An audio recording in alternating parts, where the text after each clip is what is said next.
രണ്ടാം പിണറായി സർക്കാർ അധികാരത്തിൽ വന്നതിന് ശേഷം 6 ഉപതെരഞ്ഞെടുപ്പുകളാണ് നടന്നത്. തൃക്കാക്കര, പുതുപ്പള്ളി, ചേലക്കര, പാലക്കാട്, വയനാട്, ഏറ്റവും ഒടുവിൽ നിലമ്പൂർ.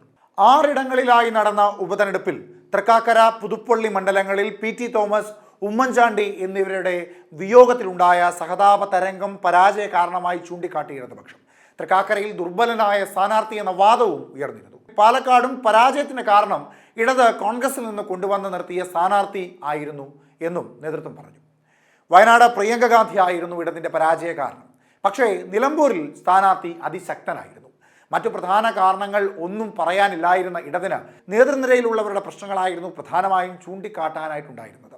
ഇടതുപക്ഷവുമായി ഇടഞ്ഞ നിലമ്പൂരിൽ സ്വതന്ത്ര സ്ഥാനാർത്ഥിയായി മത്സരിച്ച PV അൻവറിനെ അവഗണിച്ചത് തിരിച്ചടിയായെന്ന CPIM മലപ്പുറം ജില്ലാ കമ്മിറ്റിയുടെ വിലയിരുത്തൽ ചർച്ച ചെയ്തിരിക്കുകയാണ് സംസ്ഥാന സെക്രട്ടേറിയറ്റ്. അൻവർ ഉന്നയിച്ച ആരോപണങ്ങളിൽ മറുപടി നൽകാതിരുന്നതും പൂർണ്ണമായി അവഗണിച്ചതും വോട്ട് ചോർച്ചയ്ക്ക് കാരണമായി എന്നും പാർട്ടി വിലയിരുത്തുന്നുണ്ട്. മലപ്പുറം ജില്ലാ കമ്മിറ്റിയുടെ ഈ വിലയിരുത്തൽ സംസ്ഥാന സെക്രട്ടേറിയറ്റിൽ ചർച്ച ചെയ്ത് കഴിഞ്ഞിരിക്കുകയാണ്.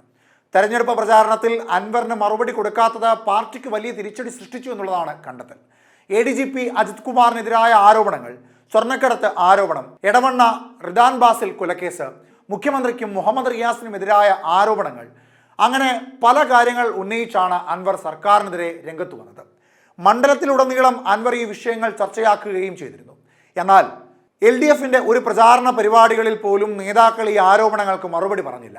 മുഖ്യമന്ത്രി പങ്കെടുത്ത പരിപാടികളിൽ പോലും കൂടെ ഉണ്ടായിരുന്ന ഒരാൾ വഞ്ചിച്ചത് മൂലമുണ്ടായ തെരഞ്ഞെടുപ്പ് എന്ന് മാത്രമാണ് അൻവറിനെതിരെ പറഞ്ഞിരിക്കുന്നത്. ഇത് തിരിച്ചടിയായെന്ന് പാർട്ടി വിലയിരുത്തുകയും ചെയ്യുന്നുണ്ട്.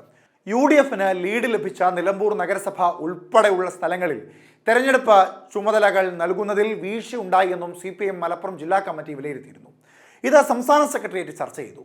ചുമതലകൾക്കായി പ്രാദേശികമായി പരിചയമുള്ളവരെ പരിഗണിച്ചില്ല. ഇതിനാൽ അയൽക്കൂട്ടം പോലെയുള്ള കൂട്ടായ്മകളിൽ നിന്നും വോട്ടുകളും അൻവർ നേടിയെടുത്തതായി CPIM മലപ്പുറം ജില്ലാ കമ്മിറ്റിയുടെ വിലയിരുത്തലുണ്ട്.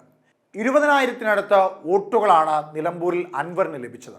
താൻ പിടിച്ചത് പിണറായിസത്തിനെതിരായ വോട്ടാണെന്നും LDF ക്യാമ്പിൽ നിന്നാണ് വോട്ടുകൾ ലഭിച്ചതെന്നും അൻവർ അഭിപ്രായപ്പെട്ടിരുന്നു.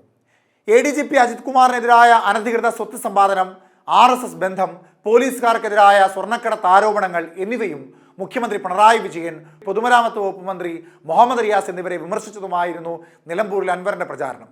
ഇതിലെല്ലാം പ്രധാന നേതാക്കൾ പോലും മറുപടി നൽകാത്തത് തിരിച്ചടിയായി എന്നാണ് CPIM ഇപ്പോൾ വിലയിരുത്തിയിരിക്കുന്നത്.